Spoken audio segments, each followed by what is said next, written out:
Aloha and welcome to KTA Quick and Ono Recipes. I'm Chef Grant Sato, and today I'll be preparing for you black bean clams. Heat a medium-sized sauté pan on high and add in the oil, black beans, garlic, ginger, cilantro, and green onions. Let them sit until they start to bubble. Add in the sugar, oyster sauce, dashi, and clams. Mix well and turn the heat to high. Place a lid on the pan and allow the clams to cook just until they start to open, about 1 to 2 minutes.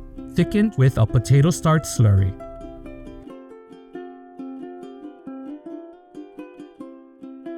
For this recipe and more, please visit ktasuperstores.com/recipes.